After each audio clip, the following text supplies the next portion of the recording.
శతాబ్దాల బ్రిటిషు పాలనకు స్వస్తి పలకాలని లక్షలాది మంది పోరాడారు. అహింసను ఆయుధంగా మార్చిన వారు కొందరైతే ఆయుధం పట్టి పోరాడిన వారు కొందరు. ఇలాంటి వీరుల్లో చాలా మంది మరుగున పడి చరిత్రలో అంతర్భాగమైపోయారు. మన్యం వీరులు అనగానే అల్లూరి ఒకరే గుర్తొస్తారు. కానీ అల్లూరి కన్నా 5 దశాబ్దాలకు ముందే పోరాడి 25 ఏళ్లకే అమరుడైన ఓ యువకుడు బిర్సా. పార్లమెంట్ ఆవరణలో స్థానం సాధించిన ఏకైక గిరిజనుడు బిర్సా ముండా. ఆయనే ఈ వారం V6 హీరో.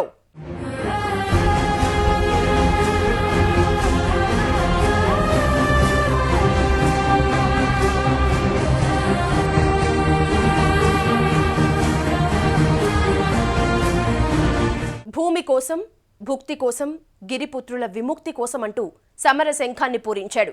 గిరిజనులంటే అన్యం పుణ్యం తెలియని అమాయకులనుకున్న వారికి ధీటైన జవాబు చెప్పిన యోధుడు. మతం అభిమతానికి అనుగుణంగా ఉండాలి, కానీ బలవంతంగా కాదు అని ఎదిరించిన వ్యక్తి. మారుమూల ప్రాంతంలో పుట్టి మార్గదర్శకుడిగా ఎలా మారాడు? అతని జీవిత పయనంలోకి ఓసారి తొంగి చూద్దాం. అరణ్యంలోని జంతువులనే కాదు, జంతువుల్లాంటి మనుషులతోనూ పోరాడాల్సిన పరిస్థితి. ఓవైపు తమ అస్తిత్వం కోసం ఆరాటం, బ్రిటిషర్ల బానిసత్వపు సంకెళ్లు తెంచుకునే పోరాటం, ప్రతి క్షణం యుద్ధం. ప్రకృతి ఒడిలో చల్లగా సేద తీరాల్సిన బిడ్డలను చిరుత పులుల్లా తిరగబడేలా స్ఫూర్తి నింపిన ధీశాలి బిర్సా ముండా. తన తెగ ప్రజల బాగు కోసం పాటుపడి భగవంతుడి దూతగా పూజలందుకున్న మహోన్నతుడు. మన్యం వీరుడు అనగానే మనందరికీ అల్లూరి గుర్తుకు వస్తాడు. కానీ అంతకు 5 దశాబ్దాలకు ముందే, అంటే మొదటి తరం స్వాతంత్రోద్యమ వీరుడుగా బిర్సా సుపరిచితులు.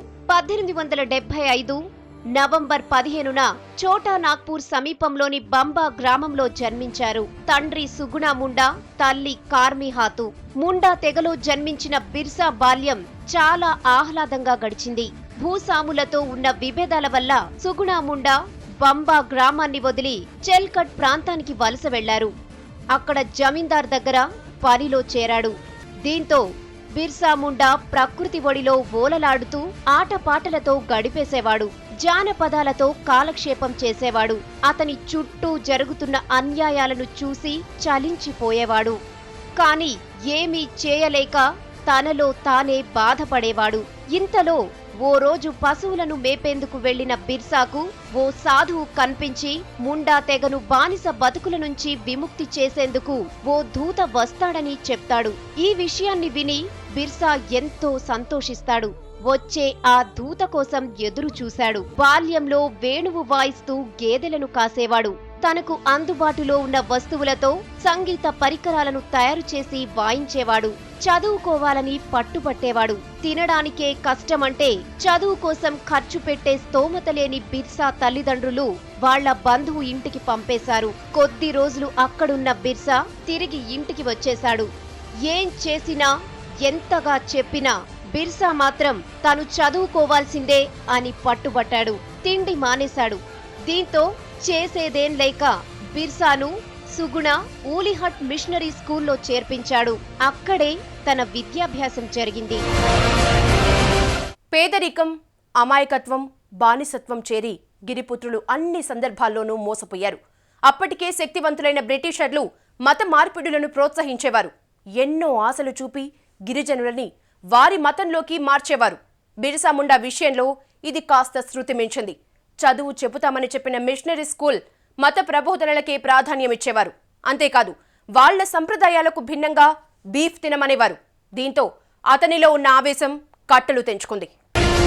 అప్పటిదాకా బ్రిటిషర్ల పంచెన చేరిన జమీందారులు చేసిన ఆకృత్యాలు చూసి విసిగిపోయిన బిర్సా తిరగబడ్డాడు. మిషనరీల ఆలోచన, ఆచరణ మొత్తం మతం చుట్టూనే తిరుగుతోందని తెలుసుకుని అందులోంచి బయటపడ్డాడు. తర్వాత వైష్ణవాచార్యుడి ప్రేరణతో ఆదివాసీల సంస్కృతి, సాంప్రదాయాల అభివృద్ధికి దోహదపడాలని నిర్ణయించుకున్నాడు. వారసత్వ సంపదను కాపాడాల్సిన బాధ్యతను తీసుకోవాల్సిన అవసరాన్ని గుర్తించాడు.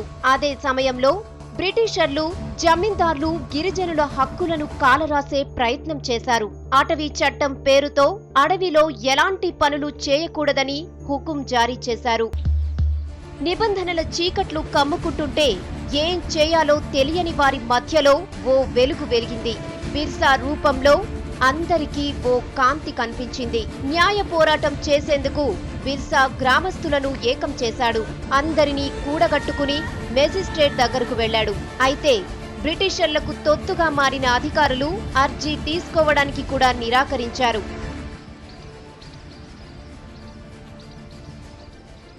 దీంతో తన ప్రజలకు ఏం చేయలేకపోతున్నానని మదనపడ్డాడు. ఎలాగైనా వాళ్ళని ఆదుకోవాలని ఎంతో తపించాడు. మానవుడు మహాత్ముడు అవటానికి ఓ చిన్న సంఘటన కారణమవుతుందంటారు. బిర్సా విషయంలోనూ అదే జరిగింది. తన ప్రజలకు ఏదో చెయ్యాలనే తపనతో చిన్న తప్పు చేశాడు. దాన్ని తెలుసుకున్న బిర్సా తల్లి మందలించింది. దాంతో అందరినీ వదిలి చాలా దూరం పారిపోయాడు. అలసిపోయి నిద్రపోయాడు. అప్పుడు శూన్యంలో నుంచి ఓ గొంతు వినిపించింది. తండాకు నాయకుడివి నీవు, లేచి నీ ప్రజలను కాపాడు అని ఆ అజ్ఞాత వ్యక్తి ఆదేశించాడు.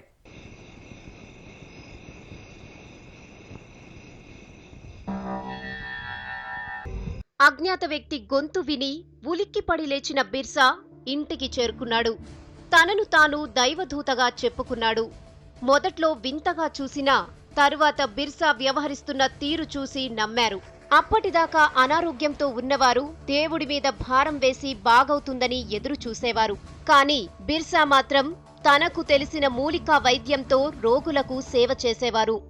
నయమైన వారందరూ బిర్సాను దేవుడితో సమానంగా కొలిచేవారు.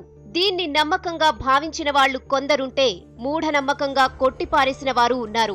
ఎందుకు చేసినా తన తెగ ప్రజలు వేరే మతాల వైపు ఆకర్షితులు కాకుండా నివారించడంలో సఫలమయ్యారు. అయితే దీన్ని గమనిస్తున్న బ్రిటిషర్లు ప్రభుత్వ వ్యతిరేక కార్యకలాపాలకు పాల్పడుతున్నాడంటూ బిర్సాను, అతని తండ్రి సుగుణాను అరెస్ట్ చేసి జైలు శిక్ష వేశారు. ఈ శిక్షను అనుభవిస్తున్న సమయంలోనే సుగుణా ముండా మరణించాడు. జైలు నుంచి విడుదలైన బిర్సా తన తెగ ప్రజల జీవితాలను ఉద్ధరించే బాధ్యతను తీసుకున్నాడు. మత మార్పిడుల వల్ల సంప్రదాయాలు నాశనమవుతున్నాయని ఆవేదన వ్యక్తం చేశారు. అంతేకాదు, అప్పటికే బిర్సాను దేవుడిగా భావిస్తున్న చాలా మంది బిర్సా మతాన్ని ప్రారంభించారు. ముండా తెగవాళ్లందరూ ఈ మతాన్ని విశ్వసించడం, అందులోకి చేరడం మొదలైంది. దీంతో చాలా మంది బిర్సా అనుచరులుగా మారారు. గిరిపుత్రుల జీవితాలను ఛిద్రం చేస్తున్న మద్యపాన నిషేధంపై దృష్టి సారించారు.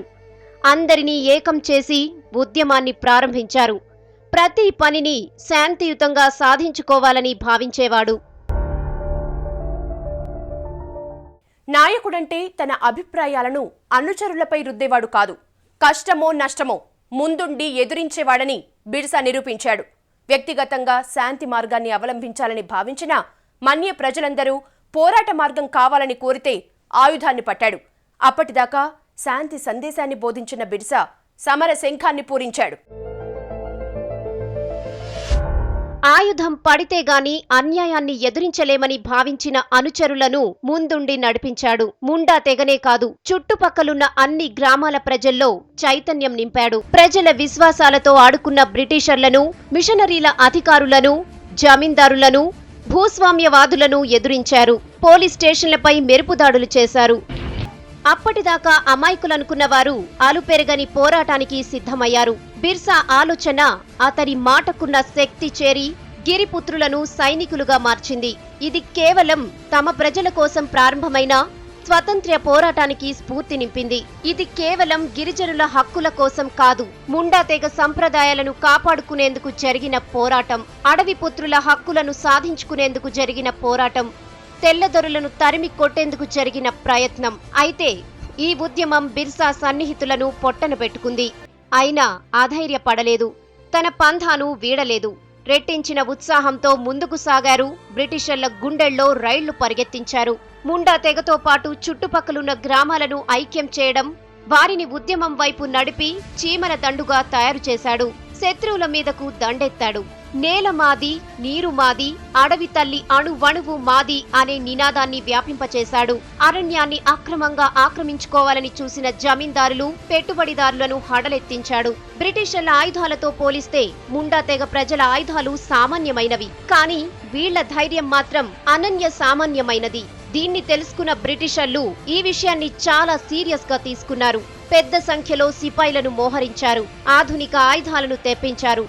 ఎట్టి పరిస్థితుల్లోనూ ఉద్యమం తారాస్థాయికి చేరకూడదని అవసరమైన అన్ని అస్త్రాలను బయటకు తీశారు. అణిచివేసేందుకు అన్ని దారులను వెతికారు. వందల సంఖ్యలో ఉన్న ఆదివాసుల కోసం వేల సంఖ్యలో సైనికులను రప్పించారు. ఎట్టి పరిస్థితుల్లోనూ ఎవరూ తప్పించుకోకూడదని బందూకులు ఎక్కుపెట్టారు. ఉద్యమాన్ని అణిచివేసేందుకు ఎన్నో పన్నాగాలు పన్నారు. తమ వద్ద ఉన్న అన్ని అస్త్రాలను సిద్ధం చేశారు. తెగ ప్రజల్లోనే కోవట్టులను నియమించుకున్నారు. బిర్సా అనుచరుల ప్రతి కదలికను తెలుసుకున్నారు.